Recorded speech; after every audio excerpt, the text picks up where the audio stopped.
एक सास और उसकी 3 भूखी बहुएं।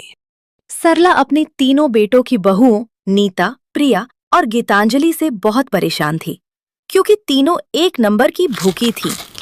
वे एक वक्त में कई पकवान खत्म कर देती थी और इस तरह खाती थी जैसे पूरी दुनिया का खाना खत्म करने निकली हों। चिकन बिरयानी और किसी भी पकवान को एक वक्त में खाना तो इनके बाएं हाथ का खेल था। इन्हें सिर्फ खाने से ही मतलब था, बनाने से इनका दूर तक कोई रिश्ता नहीं था।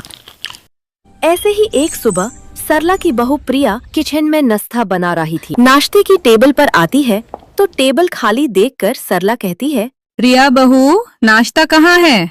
मैंने तो देखा था सुबह किचन में कुछ बना रही थी, पर नाश्ता टेबल पर क्यों नहीं लगाया? अरे वो तो माँ जी, मुझे भूख लगी थी तो मैंने ब्रेड से हल्के फुल्के 4 सैंडविच बनाकर खा लिए थे। मुझे लगा नाश्ता मेरी देवरानियां बनाएंगी। वाह ही वाह, 4 सैंडविच खाकर नाश्ते की चाह रख रही है और उम्मीद करती है कि नाश्ता हम बनाएंगे। मुझे तो इतनी भूख लगी है कि मैं कुछ बनाने की हालत में भी नहीं हूँ, पर खाने की हालत में हूँ। वो कैसे होगा? किसी ने नाश्ता तो बनाया ही नहीं। शुक्र है मैंने सुबह सुबह मैगी बनाकर खा ली थी, पर नाश्ते की चाहत तो अभी भी है ना। अच्छा, तो वो तुम ही थी जिसने मैगी के 5 पैकेट खाकर दरवाजे पर सजा दिए थे। तुम लोग को शर्म नहीं है क्या? एक तो इतनी दोस्ती हो, ऊपर से जब खाना बनाने की बारी आती तो बहाने बनाती हो। कम से कम खाती हो तो बनाने के लिए भी तैयार रहो ना। यह सब बातें चल ही रही थी कि सरला का बड़ा बेटा भी नाश्ते के लिए बाहर आ गया। क्या हुआ? अभी तक किसी ने नाश्ता नहीं बनाया क्या? क्या ये तुम लोगों का रोज का है? कभी तो एहसास कर लो, अच्छा लगेगा कि तुम तीनों के होते हुए तुम्हारी सास किचन में खाना बनाए और तुमको मुंह तक ला कर दे। क्या मतलब आप लोग हमें नौकरानी बनाकर रखे हो, जो हम बस खाना ही बनाते रहें? दुनिया कहाँ से कहाँ पहुंच गई है। अब तो महिलाओं को भी बराबर की जिम्मेदारियां मिली हैं, और अब भी आप लोग हमें घर का काम करने को बोल रहे हो। कोई अपना घर का काम करने से छोटा नहीं बन जाता। खैर, पता नहीं कौन सी घड़ी में मैंने इनको ब्याह कर लिया। मेरी किस्मत ही फूट गई है। रहने दो, मैं बाहर से ही कुछ ऑर्डर कर लेती हूँ और कल से नाश्ता मैं खुद ही बना लिया करूंगी। अभी भी तुम लोग को शर्म नहीं आ रही कि एक बार बोल दो कि नहीं, हम बना लेंगे। अब हम क्या बोले, सासू माँ की मर्जी। सरला ने बाहर से नाश्ता ऑर्डर कर लिया और वही तीनों बहुओं ने अपने लिए भी कुछ न कुछ मंगवा लिया।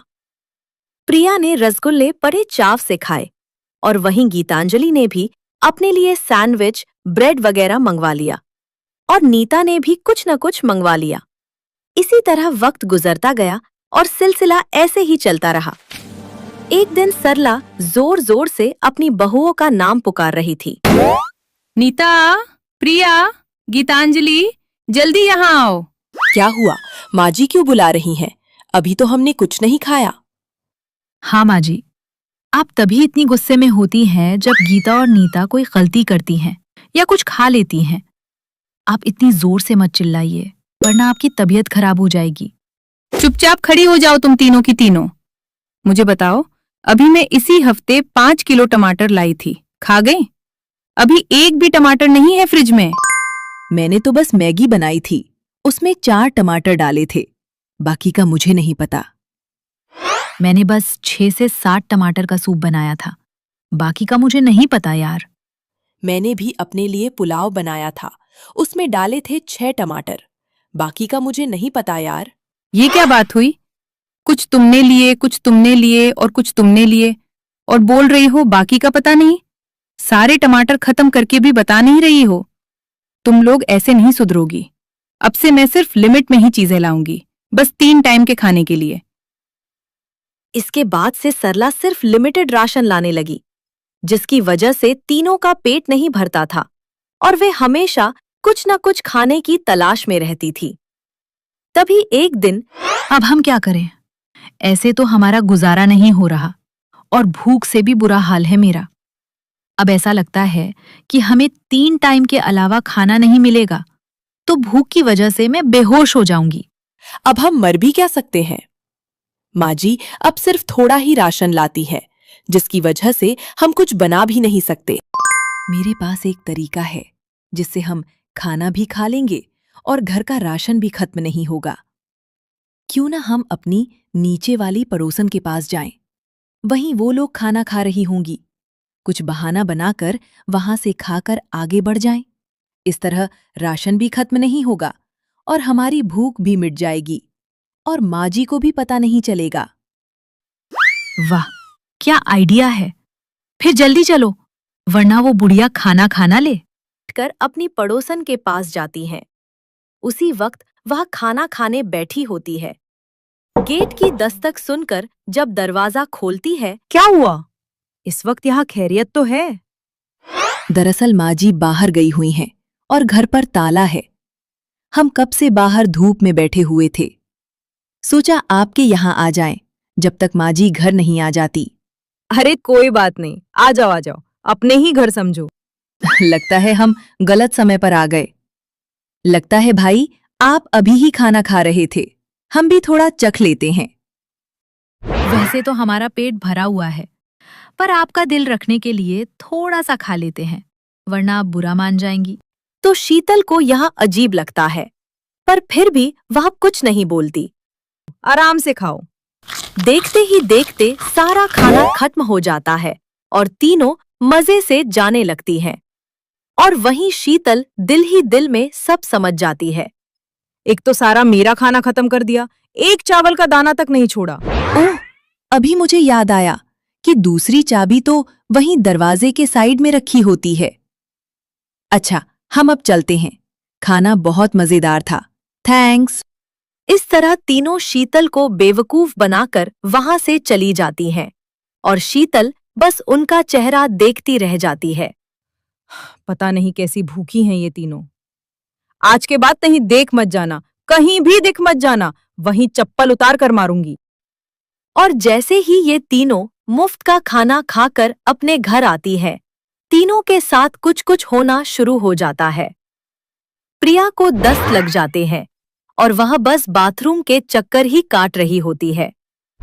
वहीं गीतांजलि को भी दस्त और पेट में दर्द शुरू हो जाता है और नीता के साथ भी वही, पेट में दर्द और उल्टियां शुरू हो जाती हैं। ये तीनों इधर उधर बाथरूम के चक्कर काट ही रही होती है कि तभी सरला अपने तीनों बेटों के साथ बाजार से आ जाती है। अपनी बहुओं को इस तरह बाथरूम के चक्कर काटते देखकर सरला अपने बेटों से कहती है, इन तीनों को क्या हो गया है? ऐसे बाथरूम के चक्कर क्यों काट रही हैं? कहीं इन लोगों ने चैलेंज तो नहीं लगा लिया कि कम वक्त में कौन सबसे ज्यादा वॉशरूम जा सकता है? लगता है इन्होंने कुछ उल्टा सीधा खा लिया है, इसलिए इनका पेट खराब हो गया है। तभी सरला नीता से पूछती है, क्या हुआ, तुम लोग इस तरह चक्कर क्यों काट रहे हो? नीता सरला को सारी बात बता देती है कि किस तरह इन सब ने पड़ोसन शीतल आंटी को बेवकूफ बनाकर उनके घर का खाना खा लिया। जाहिर है, जब तुम किसी के हिस्से का खाती हो तो ऐसा ही होगा ना। अब समझ आ रहा है, जब दूसरों का हिस्सा खाती हो तो वो कभी हजम नहीं होता। वैसे तो डरने की कोई बात नहीं है, बस इन्होंने हद से ज्यादा खा लिया है, जिसकी वजह से डाइजेशन ठीक नहीं हो रहा। लगता है पहले से ही ये लोग अपने शरीर की क्षमता से ज्यादा खाना खा लेते हैं। अब कुछ दिन इन्हें बस हल्का फुल्का दलिया और खिचड़ी ही देना। इतना सुनकर सरला अपने और अपने बेटों के लिए स्वादिष्ट पकवान मंगवाती है और वहीं दूसरी तरफ तीनों के हाथ में उनके कर्मों का फल था और तीनों बेचारी अपने घर वालों को स्वादिष्ट खाना खाते हुए देख रही थी। याद रखना, कभी भी हद से ज्यादा मत खाओ और न ही किसी के हिस्से का खाओ। अगर कहानी अच्छी लगी हो तो लाइक भी कर दो और सब्सक्राइब का बटन भी जरूर दबा देना। Thanks for watching.